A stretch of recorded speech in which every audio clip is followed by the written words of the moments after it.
to the two of you. And now I'm happy to introduce our closing session and a fireside chat that we'll be having about what is next in motherhood. We shared at the opening of today's session that we're at a critical moment in time for both mental health and to address the burden that mothers have carried for far too long, particularly in 2020 and 2021. It's my great pleasure to introduce Sarah Lynn Ward, who is an award-winning writer, wellness advocate, and TV host. She writes for several outlets, including Today Show's Parenting Community, and is an editor for Healthline. She's the founder of the Better After Baby app and the Mama Sagas, a published guide to surviving motherhood, and that's available on Amazon. When she's not huddled over her computer like the rest of us, right, Sarah Lynn?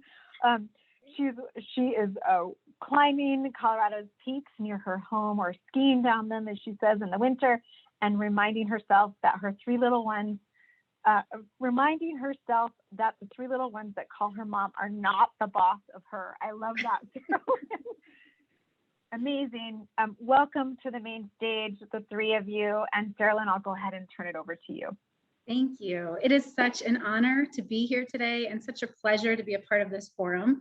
As a survivor of postpartum depression myself, this has a special place in my heart. And I think we all can agree that one of the most important things when it comes to addressing these issues for women is the infrastructure of support around new moms and throughout every stage of motherhood. So today, when we have this conversation, I want you to think about it in terms of the frame of what can we do going forward to help moms thrive. And so we have some amazing women here on our panel today. We have Emma Zaffron, right? Did I say that right? Perfect. Emma Zaffron, yes, who works with Representative Debbie Wasserman Schultz. And we also have Amy Henderson of Tend Lab and a forthcoming book called Tending.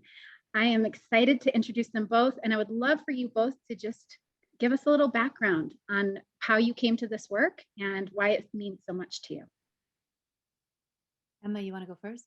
Sure. So thank you so much, firstly, to Joy and Samantha and Sarah Lynn and Amy for organizing this amazing conversation. The Congresswoman sends her regards. Unfortunately, she has some personal things going on right now, but I'm so happy to be here on her behalf. You know, 2020 Mom is such an amazing champion of these issues. So it's wonderful to be here with everyone. Just to give a little bit of background of history for the Congresswoman, you know, she was one of the youngest women elected to the state legislature when she was 25 years old in the state of Florida. And through her tenure, both in the legislature as well as in Congress, she had this experience as being a young mom. She was pregnant with her twins, actually, when she was running for Congress for the first time. And when we saw a lot more women run for office and subsequently get elected in 2016, many of them came to her and said, you know, Debbie, what is it like? How do you juggle being a mom? How do you be a member of Congress? There's a lot of pressure and stress. And they were starting to have these sort of informal conversations. And she sort of decided, she came to me and some of our other staff and said, we need to form this Moms in the House caucus. We need to have a bipartisan, informal network of moms who talk about these issues because it's so critical. You know, Congress was not built for moms. It was not built for women.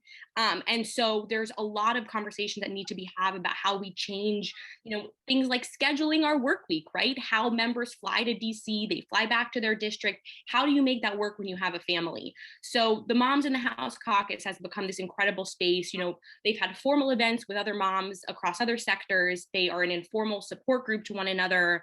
We sort of film fun videos. I'm sure maybe some of you have seen them on, you know, throughout coronavirus, why it's important to wear a mask. We're doing one that's going to be out next week with some of our members on, you know, vaccination. And we have 37 moms, by the way, I should have said that, 37 moms across the House and Senate on both sides of the aisle. And it's just been wonderful to support the Congresswoman in this work. You know, I personally, I handle legislative issues around paid family leave, childcare, issues that impact women's lives. It's personal to me as well. And I'm thrilled to be here with both of you. And I'll turn it over to you, Amy. Great. Thanks so much, Emma.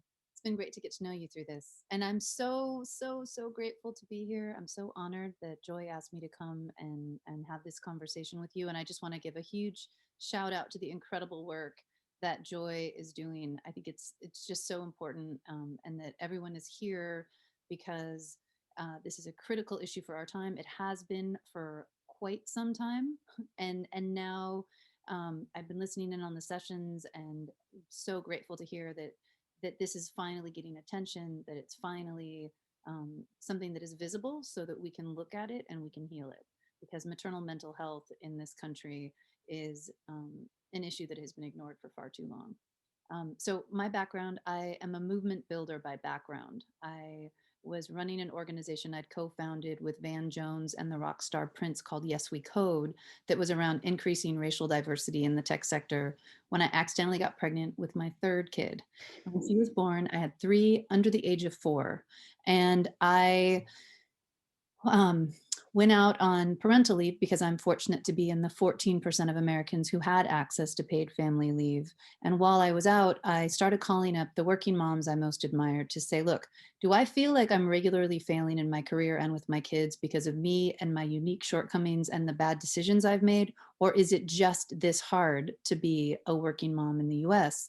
And I discovered it's just that hard to be a working mom in the US. Every single person I called up, and I ended up talking to 237 moms and dads, every single person I spoke with, no matter how professionally accomplished they were, no matter how resourced they were, felt as though they were regularly failing at work or at home or both.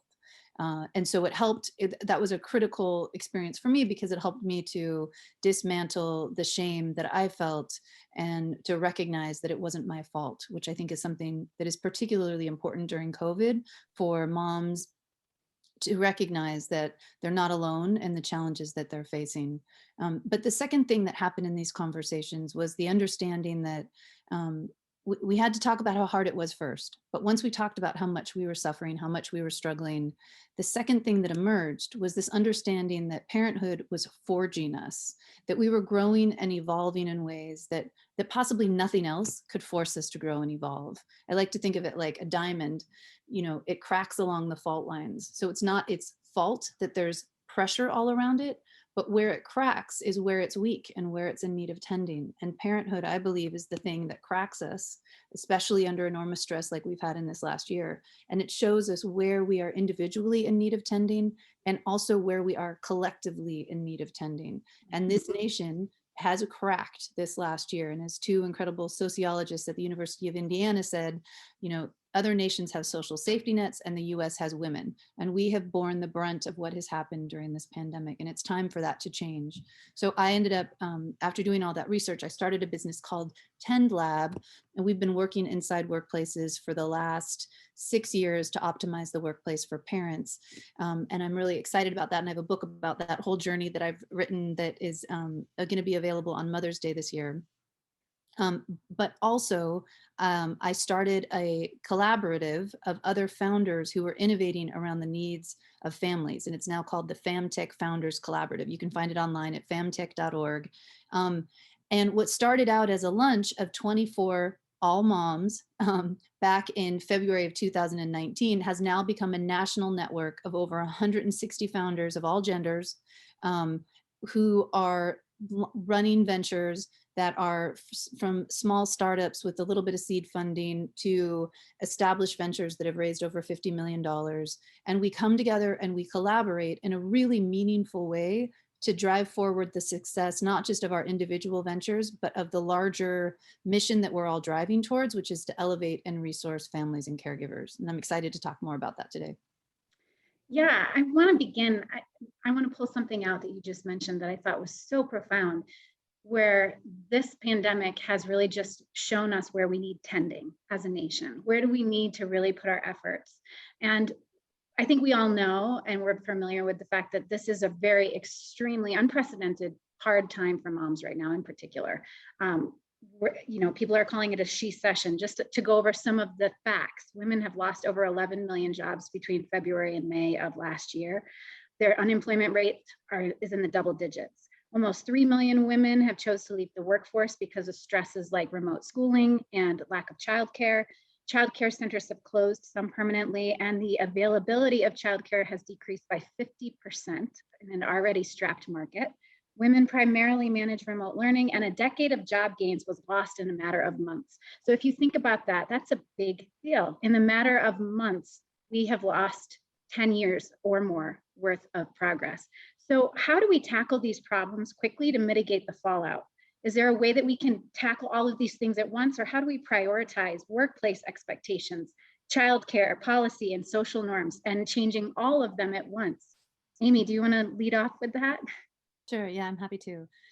So one of the things that I discovered when I was doing these hundreds of interviews with working moms and then working dads is that according to a neuroscientist who teaches at the Yale School of Medicine called Dr. Ruth Feldman, the greatest potential for plasticity in the adult human brain is in the years surrounding the birth of one's child, and that's true for both moms and engaged dads who show up for the job. And one of the main things that parents who are supported can develop during this window of extreme plasticity is the capacity to collaborate. And I think if we're going to make it past this gauntlet of time that we're in right now, and let's be real, like this challenges the challenges that we're facing during COVID are extreme, but the challenges that we have coming up in the future are even more extreme. What's happening to the degradation of our natural environment, globalization, the rapid rate at which technology is developing, all of these things have put us on a course of unprecedented change. And if we are going to make it as a species through this time, we have got to learn to collaborate, which parenthood, possibly more than anything else, unlocks the capacity within us to do. And so I'm really excited. I know that for me, my capacity to collaborate has drastically improved as a result of having not one, not two, but three kids, and that my mental health has depended upon me finding a community of peers, which is why I started this FamTech Founders community. And I'll just say something briefly about that because this is what we're talking about here, and then I'll talk about what that community has done. You know, I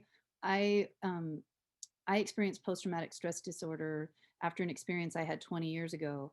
And I discovered in my recovery from that there are three things that, this is from some research out of Piero Midiar's Hope Lab.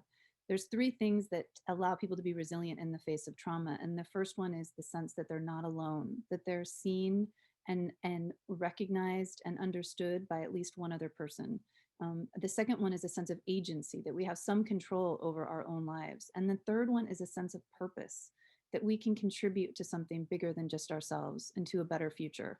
And so what I have done in my own life is sort of scale up those different variables, right? So take care of my own well-being by finding community, taking steps to build a better reality for myself. And then the third one is taking steps to build a better future by collaborating deeply with others. And so what has happened with this FamTech Founders community, for instance, is that particularly at this moment in history, so we were 24 of us back in February of 2019. Now there are over 150 of us. And these, as a community, we are working together, we're mobilizing, we're joining each other's boards, we're going to market together. And one new initiative that I'm particularly excited about, and this taps into the great work that Emma and her boss are doing, is there's a founder in our community called Jessica Chang, and she runs the largest, what is now quickly over the course of COVID, become the largest childcare provider in the nation. She runs over 2,500 daycare centers throughout the nation.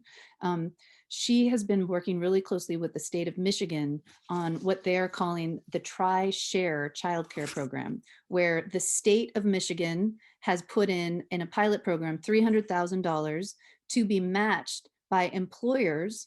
So employers put in an equivalent amount as the state, and then parents put in a third. So the state puts in 1/3, the employer puts in 1/3, and then parents put in 1/3.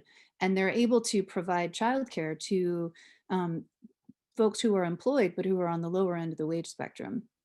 And what they found is that even in childcare deserts, oftentimes there are still childcare centers that have space, but people just can't afford them because they're so expensive. And so they're making childcare affordable through this Try-Share care partnership, where employers are taking on the responsibility, the government is taking on the responsibility, and parents aren't having to pay more than they are for rent, which is actually the norm across many states in the US, in order to take care of their child.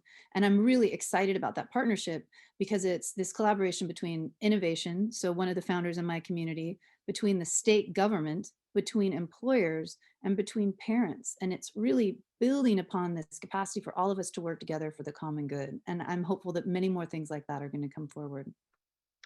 From a policy standpoint, Emma, can you speak to what's being done right now? I think there are a lot of things happening, and we have all heard bits and pieces of all of them, but unless you're really following it very closely, it's hard to keep up with it all. Definitely. Speaking from experience. So I would love to hear more about the American Rescue Plan. I know we have the Family Act, we have Momnibus. If you could talk about the different elements of what's happening. Sure, absolutely. So I guess just one quick point on Amy's note. I think collaboration is so huge. There's a lot that we can do for the federal government, right? There's so much that my boss can do, but if we don't have groups like 2020 Mom, if we don't have people like Amy, that implementation doesn't happen, right? It doesn't go anywhere. And I think the pandemic has shown how interwoven we all are, through government, through industry, through public and policy. So I think that's just a really important way to kind of frame this. And I think one of the major things we've seen through the pandemic is sort of these big COVID relief bills, right? That we've shown that even though we're in a health pandemic, multiple parts of our society have been struggling, right? We've needed rental assistance, we've needed support for the childcare industry, for schools, we just a variety of different things. And so I think the American Rescue Plan, which is the latest piece of legislation that President Biden introduced and has become law, is vital. So I'll kind of just touch on a few key pieces of that. So there was $40 billion for the childcare industry, which is a start. I know, Amy, there's a lot of other initiatives on the state level, more that we need to do, but it's a start. There's $130 billion for schools to get kids back in school safely. There's money for rental assistance, for new businesses. There's also money for the Title X family program, which is huge because it provides a lot of public health access for families across the country that previously was not funded under the Trump administration. And the things that we all kind of have been hearing a lot about, the child tax credit, right? I mean, this is huge, going from $2,000 to $3,600 for kids under the age of 6 for each child, and for $3,000 for kids up to the age of 17, raising it from 16 to 17. I mean, it's supposed to take 50% of the population and lift them up out of poverty. I mean, that is a huge, huge transformation that this country desperately needs. And there's also funding for the child care tax credit as well, for children under the age of 13. That'll help families over this past year, cover the costs for childcare as they've been working or searching for work. And another key part of this is that it's fully refundable and it'll be provided monthly, as opposed to when you file your taxes at the end of the year. And that's a huge piece of providing, relief to families when they need it now. So the American Rescue Plan, more relief is needed. We need a multi-pronged approach, but that's kind of where we are with that piece of legislation. Other things that have been happening in this space, we recently had the Education and Labor Committee on the House side had a markup of 2 pieces of legislation, which is sort of the process that happens right before it comes to the floor for a vote. It was the Pregnant Workers Fairness Act, which is huge. We all know that pregnant workers, there's a lot of discrimination, and there hasn't been right to reasonable accommodation for taking a break or having a glass of water for some pregnant women. And this will finally correct that. So that's a huge step. Also, the Paycheck Fairness Act, right? The fact that sometimes employers require you to tell them what your previous salary was, or that you can be penalized for sharing with colleagues what your pay is. That really hurts women when they're in the workforce, if they're re-entering the workforce. So these are huge pieces of legislation. I'll briefly also just mention the Black Maternal Health Momnibus, which I'm sure has been mentioned multiple times throughout the past 2 days. This is a huge piece of, we call it a Momnibus because omnibus is like multiple pieces of legislation in one. So it's 12 bills, variety of different issues for incarcerated women, veteran women. There's new pieces of legislation on the impact of COVID on moms, right? And getting moms and babies and families vaccinated and the relief that they need. So this is a huge initiative. And the Black Maternal Health Caucus, which my boss is a part of, is going to be spearheading that as well. So there's a lot that we've been doing. We passed the Violence Against Women Act last week, the Equal Rights Amendment to get rid of the arbitrary deadline to get that passed. So there's a lot to be done. And the Gender Policy Council, President Biden's new Gender Policy Council, is going to be a huge partner in all of this, supporting women through all sectors of their lives. So I think there's a lot of work to do, but I'm feeling positive that we're moving in the right direction. And like Amy said, there's a lot of healing that we need to do, and we can't stop until we get there. 100%. And you touched on something that I wanted to bring up also, which is the motherhood penalty. So now we're going to funnel it down into some of these nitty-gritty bits and pieces about where we can really take charge and move the needle when it comes to helping moms in the workplace.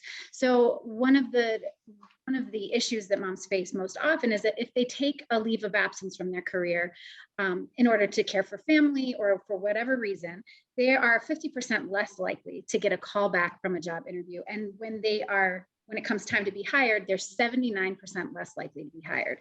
Those are some very dire numbers. And I am curious to see what you two think about when women are able to return to the workforce, especially now after COVID. How might we dismantle this motherhood penalty? What action do we need to take? Yeah. Amy, would you like to lead off? Yeah, I'll start with that one. So one thing is, within the Femtech Founders Collaborative, there are several founders who have businesses that are designed to help moms or all caregivers get back into the game after a break. I think there's 7 or 8 founders in the community who have ventures ranging from small to national in scope. And I have gone and spoken with many of these communities, particularly as part of a pre-launch from my book tour, because my book is all about how parenthood makes us better at work. And so I've gone and I've spoken with these communities and I've met with them over the years.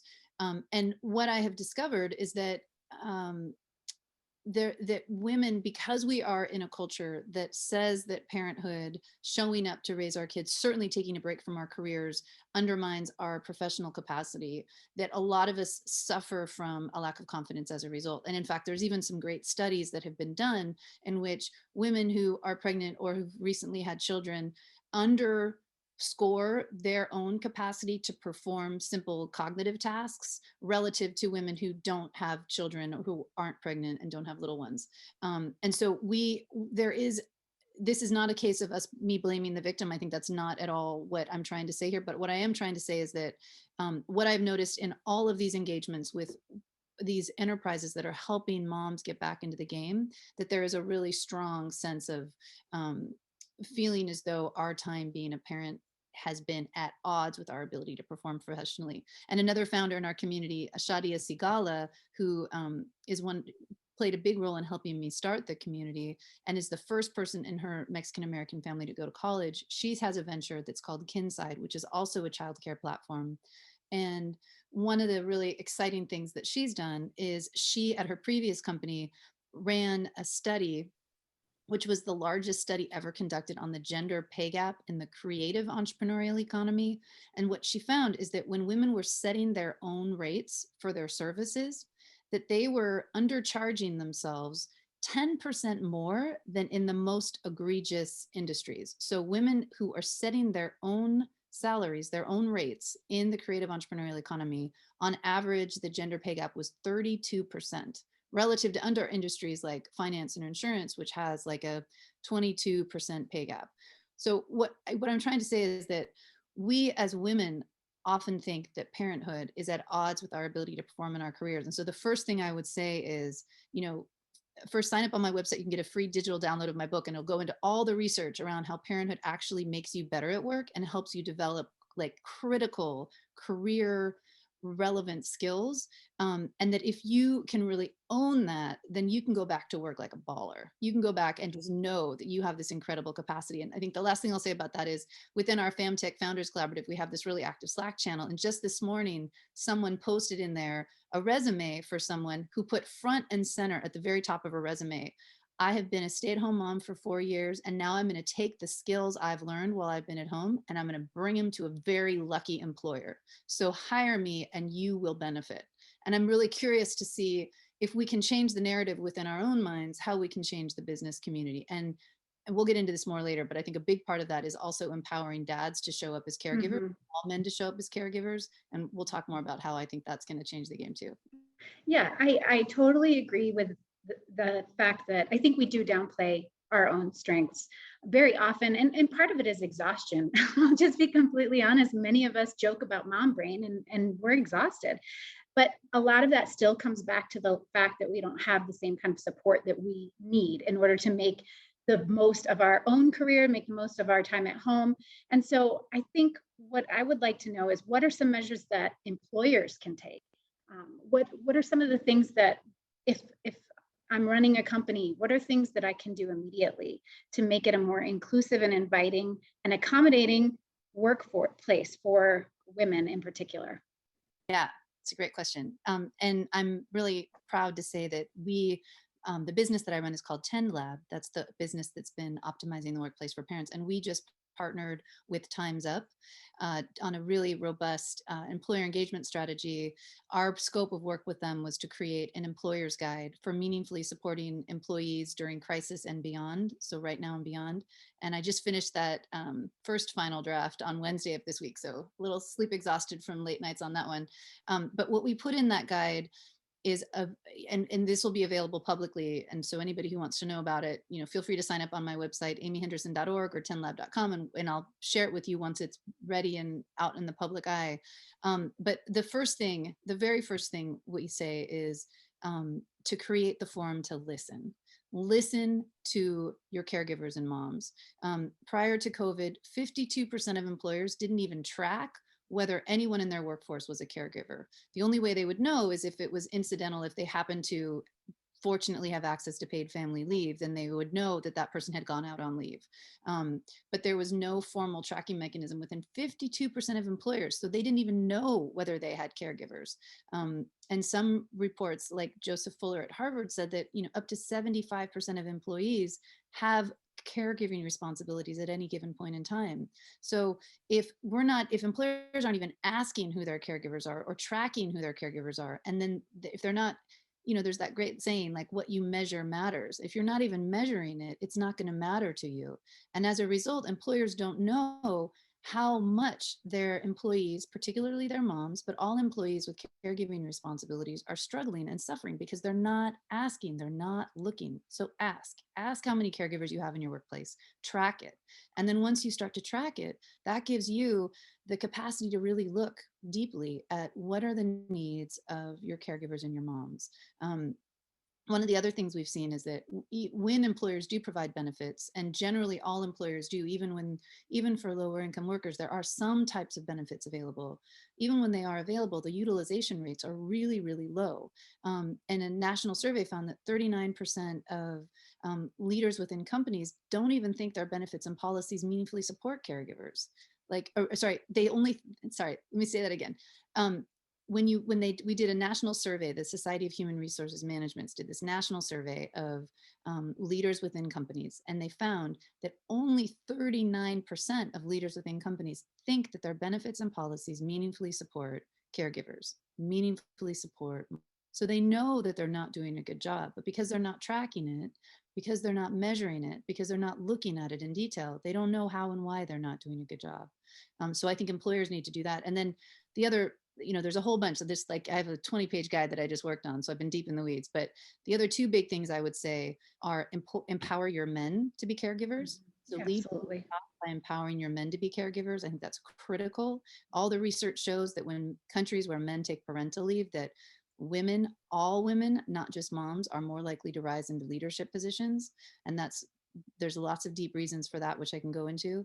And then also support the development of employee resource groups within your organization. Employee-led resource groups for caregivers are critical.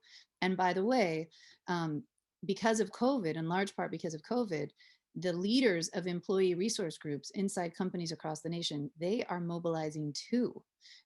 My friend Lori, who's in the FamTech community, has been convening leading parents groups across the country. And there's now close to 200 members of this group, and they meet semi-regularly, and they're sharing resources, benchmarking with each other, the supports that their companies are giving them, and then going back to their companies and using that information to advocate for what they need inside their companies. So find your community of peer support.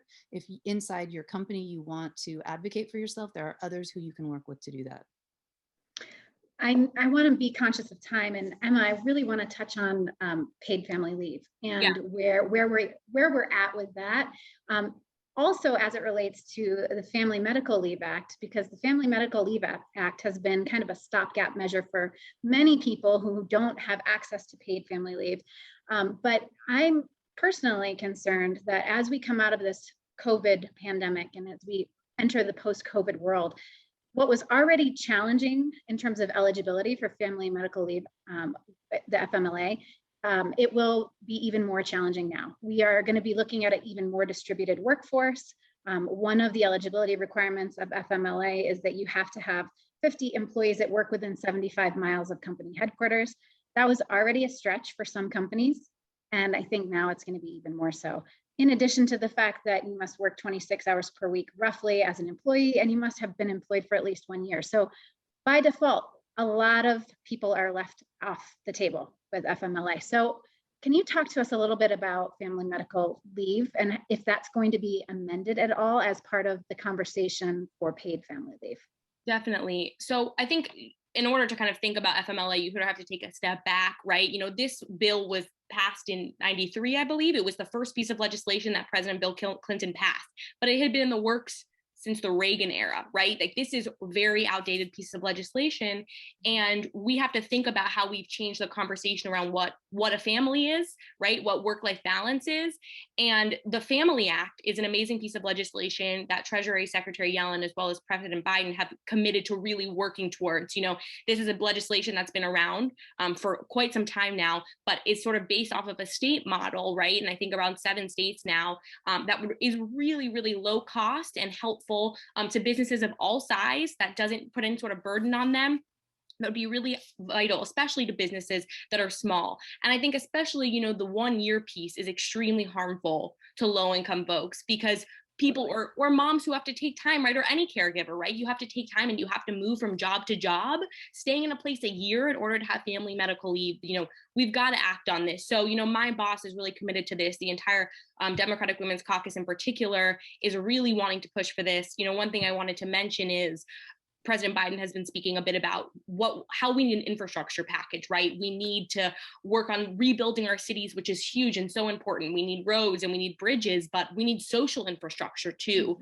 And my boss, along with some other women from the Democratic Women's Caucus, sent a letter to President Biden this week saying, we can't have roads and bridges, right? We can't have people going to work if we don't have the support, right? We don't have the people taking care of our families to drive and get there. So we need to have, raising the minimum wage is huge. We've got to pass the Raise the Wage Act and get that to $15 an hour indexed over the next 10 years, because a lot of women, especially, right, who are caregivers, have to choose. They say, childcare is too expensive, so I'm choosing to stay home. Of course, there are a lot of women who choose to stay at home for other reasons, but in those situations, it's really challenging for low-income women to make that decision to go back to work, right, when childcare is that expensive. So we've got to pass the Family Act. We've got to think of new ways to tackle family medical leave, because, this legislation is really outdated. So I know that my boss, as well as many others across, both sides of the aisle, quite frankly, are trying to think of innovative ways. And I wanted to just say one other quick thing, which is in the Families First Act, which is one of the COVID bills we passed way back when, there was the opportunity to have paid sick leave as well as medical leave. And there was a tax credit for employers. Now, the American Rescue Plan has made that voluntary. It's not what we wanted, but I think that we've got to set the roadmap so that we can get us there, right? And I think the biggest thing that COVID has shown us, as Amy said earlier, the cracks in the system, right? That our infrastructure was not built for working folks and for working families. And so we've got to think about how we can look at this holistically, and family medical leave is a really important place to start, because if we don't have that, we don't have access to childcare, affordable childcare, that falls apart. Definitely. And just bringing it back to maternal mental health too, it's not only just the lack of support physically, but when you don't have that kind of, the kind of support you need to be able to get back to a career that you love, for instance, and your identity is forced to change, that is a huge blow mentally and emotionally. So I think we need to start thinking, as people who are doing the work of changing policies, I would really hope that people would start thinking about the whole issue holistically, because really all of these things are so interrelated. And if we can support working moms or moms in general with some of these policy changes, I think we're going to see a rapid decline in some of these PMADs. So I would love to just, see how this goes. We're at such a critical point in time right now for working families. And I think we have an opportunity to do some really great things. And on that note, I would like to know what you two think women and men can do to advocate for parity in the workforce, can do to advocate for the change that we need so desperately. to be able to make things better for the future. I'll hop in there. You know, this is something I'm obviously very passionate about. I dedicated myself to it over the last several years. And just this morning, I was one of the featured speakers for this organization called the Better Man Conference.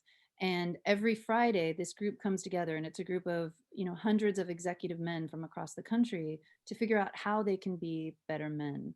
And this morning, the whole conversation was around how do we support caregivers more meaningfully in the workplace. And I was so inspired to see that there are hundreds of executive men, and most of them were white, showing up to meaningfully go into this conversation. And I think if, you know, the research shows us that when a field is dominated by men, that the salaries in that field go up. And that when women start to, like, if we look at, say, computer science, it used to be heavily dominated by women and it was lower paid. Now it's heavily dominated by men and it's one of the highest paid industries that we have. Similarly, I think if we look at what's happening with childcare, you know, for generations, it's been women that have done the majority of the childcare. And as a result, we've devalued it. We don't recognize it. We don't see it. It isn't actual real labor because there's no income associated with it. And having been both a stay-at-home mom and a working mom, I can tell you it is the hardest job I have ever done being a mother. And when men show up for that job, research tells us that they recognize it, they value it, they see it as visible and incredibly important. And there's some great research that just came out of McKinsey in which they studied men who had chosen to take parental leave. And even those who suffered irreparable damage to their careers because of the stigma that they faced, even they are glad they took it and would recommend that their peers take it too. Like, there is this incredible transformation that happens when we show up to care for those we love, especially our newborns. And men are missing out because they're not a part of it. And they're missing out, and we as women are missing out because they don't get to recognize what we've been doing for generations, and so they don't know how to value it. So what I would say is the thing that we need to be doing as women and men is we need to be empowering men to show up as caregivers. We need to be recognizing that they have the capacity to do it just as well as we do if they are Maybe differently. maybe differently. Definitely differently.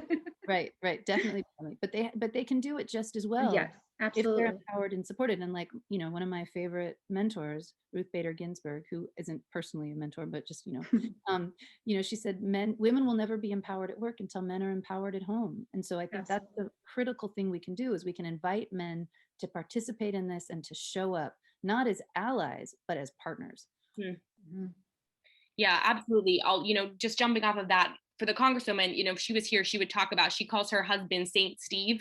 And she always says that she was able to do what she was able to do because of him, right? Because he was absolutely an equal partner. And when she speaks to especially young women, they'll say, how do you do it? How do you be a member of Congress? And how do you be a mom? And how do you be all of these things, right? She'll say it's because I had a partner who was willing to step up, flying back and forth. That was a critical piece of it, and finding the right kind of partner, someone who's in there with you and willing to step up. That is a huge thing that she always advocates for. Additionally, just going back to kind of your initial question, Sarah Lynn, I think the biggest thing that people can do, right, is, especially coming from our position in the federal government, and just government in general, is that people's voices do matter. It sounds like a cheesy line, but it's true. When people write to the Congresswoman, they write to our office, we think deeply about that. We tell her weekly and daily what people are talking about. And when these things matter, go to your town halls, call in, write, get involved in organizations, attend conferences like this. I mean, that's why they're so important, because they do make a difference. And I can tell you from, being a staff member for the Congresswoman, when I have conversations and meeting with people and they tell me about a piece of legislation that I don't know about, I say, wait a second, why aren't we on this? Let's get this moving, or what can we do? 2020 Mom and Joy, we brainstorm a lot together about what can we do together, right? To use both of our individual ideas to help make a change. So I think the biggest thing is for people to feel empowered. The Congresswoman always says, people would tell her to wait her turn. She was 25, did not think that it was her time to run. But she didn't listen to other people. Everyone said, get in line. She did it, but it was in part having that support, by her side, saying that she could do it. And then allowing her staff to understand what it looks like to model, having an equitable, work-life balance. She would build her personal schedule first, and have homework time on her calendar for her kids and block that off. And it didn't matter what was going on. She had to be there. She wanted to be a part of it, but she also relied equally on her husband. And so I think it's just important that people follow that model, and also just, again, realize that their voices matter, and that there's a way to communicate, especially, with your representatives, with your local government, and, find out what's going on the local level, what's happening on the state level, and get involved. Yeah, and I would agree and add to that I think there's an important element that, men are often penalized for taking that kind of family time out of their careers. I mean, I even during COVID, we were working from home, and we had a newborn at home, and I would come onto a Zoom call with my newborn in my hand all the time. And my husband, if he did that, it was almost like no one knew what to do or how to respond. And it was still so much more acceptable for me to bring my newborn to the Zoom call than it was for him to bring the newborn to the Zoom call, even though we were both working from home. So I think, speaking of modeling, one of those things that's really important is for men in positions of decision making and in positions of power in organizations, they need to model what it looks like to take that time for family. Just to add my 2 cents. 100%. Thank you so much for your time today, both of you. Thanks for your excellent facilitation and moderation, Saralyn. Yes, I think we're at a critical moment, and I really just thank you, Joy, for bringing us all together and for helping us voice our concerns and make a change. We really appreciate it. Thank you, three. It was a great way to close out the event. We appreciate your time and energy. And I also just want to say, Emma, please tell your boss and all of the moms and the moms in the House Caucus to get ready, because we're coming. This is the year. I'm Thank excited. You guys. Thank you. And for those interested in going deeper on these issues, join us through Mom Congress at mom-congress.com to keep the conversation going on these issues. Thank you, panel, Fireside Chat group. We appreciate your expertise and energy. Now I have time to ask you to help us with something. We are interested in hearing from you, our attendees, about our name, 2020 Mom. We were formed 10 years ago with the aim of bringing leaders together to lay the foundation for improving maternal mental health in the U.S. by the year 2020. The question now before us is, do we keep the year 2020 in our name, or do we change our name? Some people believe the word 2020 can serve as a launching point for the future, and that we shouldn't change our name. Others are excited to think about something new and forward-thinking. Please give us your thoughts by going to pollev.com/2020mom to share whether you think we should keep 2020 Mom. If so, type in that phrase 2020_mom, or if you think we should change it but you don't know what to, add the word change. If you have an idea for a new name, we want to see that too, and you can add that directly to the poll. We're going to let that stay open, and we're going to share the results in Whova later this weekend, and want to move on to closing out our event. We want to let you all know that the recordings of the breakout sessions and the topic networking sessions will be included by tomorrow in Whova. We also want you to know that we're keeping registration open through April 8th for any of your colleagues who you believe will want to have access to the information and recordings in Whova. Finally, we'll be sharing that we're going to provide the main stage recordings for the event in YouTube within 10 days, and we'll make sure all of you are aware of when those are posted. And then we're asking that you take some time while the forum is fresh to give us feedback about the event. Our evaluation will be going out to you later today via an email from Kelly Nielsen. So please do take some time today or this weekend to let us know how we did. And with that, I'm excited to say we did it. And everyone who's ever planned an event knows that it takes a village. And I want to thank our village, including our Zoom room breakout and networking hosts, our networking leaders, our breakout speakers and main stage speakers, for saying yes when we asked you to participate in the program. Your knowledge and expertise gave us hope and gave us steps toward implementation. I also really want to thank our staff from the bottom of my heart. Together, we are the little engine that could and always does. And thank you to all of you, our staff and our tech contractors, Sam, Kelly, Diana, Laura Brooke, Stacy, Cindy, Josh, and Sarah. We did it. We hope all of you will continue. We continue to see all of you in the Whova platform for ongoing conversations and to view forum recordings. Also to see you on social media. Please continue to share what you loved most. And we hope to see all of you at the forum next year in 2022. Thank you, everyone. It's a wrap.